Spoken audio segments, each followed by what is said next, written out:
જો મિત્રો તમને મેથ્સ નથી આવડતું તો અનએકેડમી પર એક નવી બેચ સ્ટાર્ટ થઈ જઈ રહી છે 19 ફેબ્રુઆરીથી, જે સ્પેશિયલી મેથ્સ માટેની છે. તો લિંક ડિસ્ક્રિપ્શનમાં આપેલી છે, ત્યાંથી તમે આ મેથ્સની બેચને જોઈન કરી શકો છો. અને બીજું કે મિત્રો 1 ફેબ્રુઆરીથી લઈને 21 ફેબ્રુઆરી સુધી અનએકેડમી પર શંખનાદ ટેસ્ટ સિરીઝનું આયોજન કરવામાં આવે છે, જે તમે બિલકુલ ફ્રીમાં આ ટેસ્ટ સિરીઝ આપી શકો છો. બરાબર, તો એની પણ લિંક ડિસ્ક્રિપ્શનમાં આપેલી છે, ત્યાંથી જોઈન કરી શકો છો. અનએકેડમી પર મફત લાભ લેવા માટે સૌથી પહેલાં તમારે અનએકેડમી એપ ડાઉનલોડ કરવાની છે. પછી સિલેક્ટ યોર ગોલ્સમાં તમારે જીપીએસસી પસંદ કરવાનું છે, અને જ્યાં પણ તમને કોડ માગે ત્યાં DD10 કોડનો યુઝ કરવાનો છે, જેથી કરીને તમને બિલકુલ ફ્રીમાં લાભ લઈ શકશો. બરાબર, અને અહીંયા તમે પ્લાન્સ પણ જોઈ શકો છો. 1 મંથનું સબસ્ક્રિપ્શન લઈ શકો છો, 24 મહિના સુધી અથવા 12 મહિનાનું પણ સબસ્ક્રિપ્શન લઈ શકો છો, અને એ પ્રમાણે ડિસ્કાઉન્ટ તમને મળી જશે. જ્યાં પણ કોડ માગે ત્યાં તમારે DD10 કોડનો યુઝ કરવાનો છે, તો જ તમને ડિસ્કાઉન્ટ મળશે. એનું ખાસ ધ્યાન રાખો.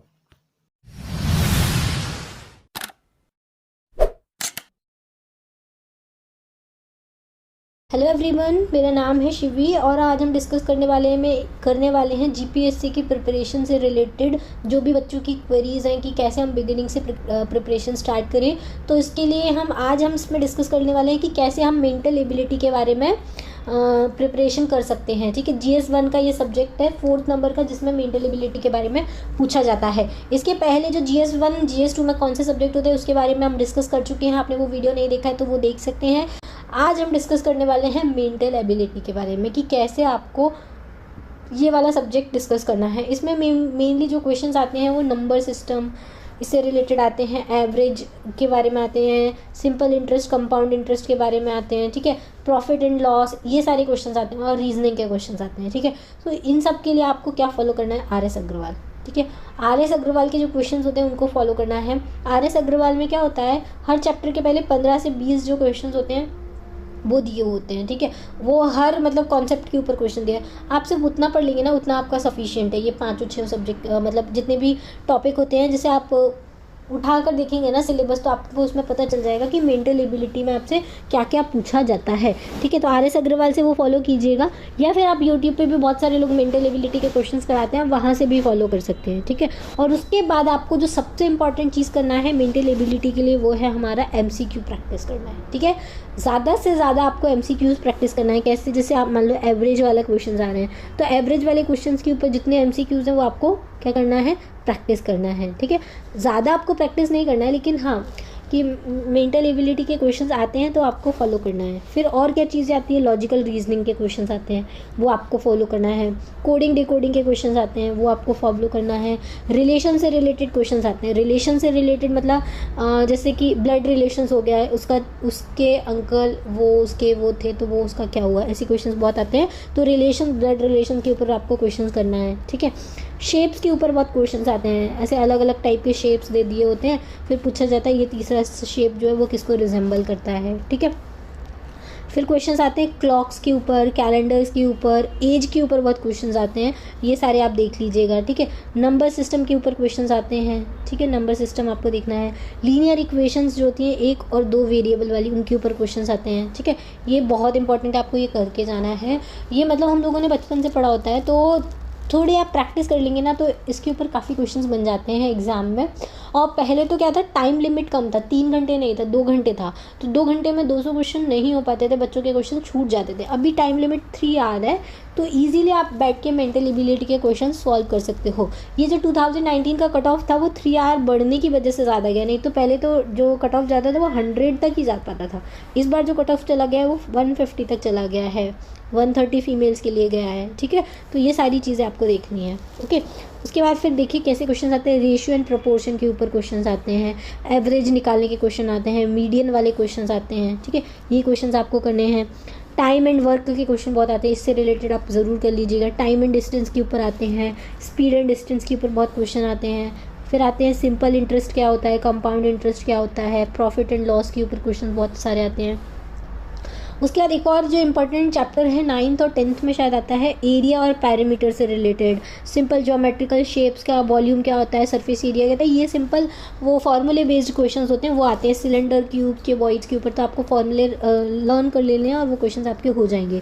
और आपको प्रीवियस ईयर के क्वेश्चंस भी देखने हैं कि किस टाइप के क्वेश्चंस इसमें पूछे गए हैं नंबर सिस्टम, ये मेंटल एबिलिटी में. तो आपको चेक कर लेना है, उसके हिसाब से आपको तैयार करना है. ठीक है, फिर और कुछ कैसे क्वेश्चन आते हैं, जैसे ट्राइंगल के बारे बारे में आ जाता है, पाइथागोरस थ्योरम पे भी क्वेश्चन आते हैं, क्वाड्रिलेटरल्स के बारे में क्वेश्चन आ जाते हैं, रेक्टेंगल के बारे में आ जाते हैं, पैरेललोग्राम के बारे में आते हैं, रोम्बस के ऊपर क्वेश्चन आते हैं, ये सारे टाइप के क्वेश्चन आते हैं। उसके अलावा अलजेब्रा के क्वेश्चन भी आते हैं, जैसे बॉडमास रूल के ऊपर क्वेश्चन आ जाते हैं, बहुत बड़ा सा क्वेश्चन दे देते हैं, उसमें बॉडमास रूल लगाना होता है। सिंप्लीफिकेशन के ऊपर क्वेश्चन आ जाते हैं। फिर डेटा इंटरप्रिटेशन के भी काफ़ी क्वेश्चन आते हैं, तो आपको वो भी करना है, ठीक है। डेटा एनालिसिस, डेटा सफिशिएंसी, ये तो आपको करना ही है। और एक प्रोबेबिलिटी के क्वेश्चन भी, अगर आपका प्रोबेबिलिटी अच्छा है तो उसके क्वेश्चंस भी काफ़ी आते हैं। तो मेन आपको क्या करना है, रीजनिंग देख लेना है, ब्लड रिलेशंस देख लेना है, और RS अग्रवाल के जो इंपॉर्टेंट चैप्टर्स हैं, time and work, time and distance, speed and distance, simple interest, compound interest, profit loss, ठीक है, एवरेज, रेशियो, प्रोपोर्शन, ये सारे क्वेश्चंस आपको कर लेने हैं, ठीक है। फिर उसके बाद जो एरिया, पैरामीटर्स, इनके जो क्वेश्चंस होते हैं, कोन, सिलेंड्रिकल, क्यूब्स, क्यूबॉइड्स, इनके जो फॉर्मूला बेस्ड क्वेश्चंस हैं, ये भी आपको देख लेने हैं, ठीक है। और इसके बाद आपको क्रॉस चेक भी करना है कि कैसे क्वेश्चंस आ रहे हैं एग्जाम में। आपको प्रीवियस ईयर के जो क्वेश्चंस है उससे आइडिया मिल जाएगा कि किस टाइप के क्वेश्चंस आते हैं, ठीक है। फिर अलजेब्रा से आप क्वेश्चन कर सकते हैं, बॉड मास वाले, सिंप्लीफिकेशन वाले। डेटा इंटरप्रिटेशन और डेटा एनालिसिस वाले क्वेश्चन काफ़ी इजी होते हैं, सिर्फ उनका एक ट्रिक होता है छोटा सा, वो आप फॉलो कर लीजिए तो वो क्वेश्चंस आपके छूटेंगे नहीं, ठीक है। और 3 घंटे हैं तो आराम से आप बैठ के सॉल्व कीजिएगा एग्जाम हॉल में, काफ़ी अच्छा रहेगा, ठीक है। अच्छा, इसके बाद हम क्या कर सकते हैं, MCQs की प्रैक्टिस करनी है आपको। जो प्रीवियस ईयर के GPSC के क्वेश्चन हैं आप वहाँ से इसकी प्रैक्टिस कर सकते हैं। आप जितनी, देखो ये एक ऐसा सब्जेक्ट है जिसकी आप जितनी प्रैक्टिस करोगे उतना अच्छा है, ठीक है। प्रीवियस ईयर के जो 3-4 सेट्स अवेलेबल हैं हमारे, बहुत सारी साइट्स पे भी अवेलेबल है GPSC की। अगर वहाँ नहीं है तो आपकी कोई लोकल, जैसे अहमदाबाद में है एक ओम जेरोक्स करके, वहाँ पे मिलते हैं सारे GPSC वगैरह के एग्ज़ाम के क्वेश्चन पेपर। अगर आप अहमदाबाद में रहते हो तो वहाँ से ले सकते हो, और गुजरात में बाकी कहीं और रहते हो जैसे गांधीनगर, वहाँ पर तो आपको पता होगा वहाँ के लोकल जो वहाँ का मार्केट होता है वहाँ पर मिलते हैं GPSC रिलेटेड क्वेश्चन पेपर्स वगैरह, तो वो आप फॉलो कर सकते हो, ठीक है। तो मेन आपको क्या करना है, RS अग्रवाल करना है और MCQs की प्रैक्टिस करनी है, यही सारा आपको करना है, ठीक है। तो ये हो गया हमारा पूरा GS1 कंप्लीट। हमने देखो GS1 में क्या क्या डिस्कस किया आप वो देख लीजिए। एक सेकेंड, ये देखिए GS1 में हमने हिस्ट्री देख लिया। मैं आपको एक बार और सारे सोर्सेज बता देती हूँ। NCERT पढ़नी है, तमिलनाडु की क्लास 11 की हिस्ट्री और 12th की हिस्ट्री पढ़नी है, और स्पेक्ट्रम पढ़नी है, बस यही 3 सोर्स पढ़ने हैं इंडिया के लिए, ठीक है। उसके बाद आपको पढ़ना है GCRT की 9th, 10th, 11th और 12th, ये बुक पढ़नी है, इसकी शॉर्ट नोट्स बना लेना, ठीक है। ये हो गया हमारा हिस्ट्री। आर्ट एंड कल्चर में आपको ज़्यादा नहीं भटकना है, आपको आर्ट एंड कल्चर की क्लास 11th की NCERT पढ़ लेनी है। दूसरा नितिन सिंघानिया की समरी को आपको फॉलो करना है, ठीक है। तीसरा आपको पॉलिटी, ये सब्जेक्ट आपको कभी नहीं छोड़ के जाना, ये बहुत इंपॉर्टेंट है, बहुत रिवीजन करना है, बहुत पढ़ना है इसको। अगर आपने इसको पढ़ लिया ना, आप इससे रिलेटेड एक भी क्वेश्चंस नहीं छोड़ के आओगे, और इससे कम से कम 15 से 20 क्वेश्चंस आते ही आते हैं एग्जाम में, ठीक है। उसके लिए आपको क्या करना है, NCERT की क्लास 6 से 10 तक की बुक पढ़नी है। 11th 12th पॉलिटिकल साइंस के ऊपर है, वो भी आप पढ़ सकते हो। गुजरात के लिए GCRT की पढ़नी है, 11th एंड 12th की पॉलिटिकल साइंस की बुक, और लक्ष्मीकांत तो आपको पढ़नी ही पढ़नी है, इट्स अ मस्ट बुक, आपको जो पढ़ के जानी है एग्जाम में।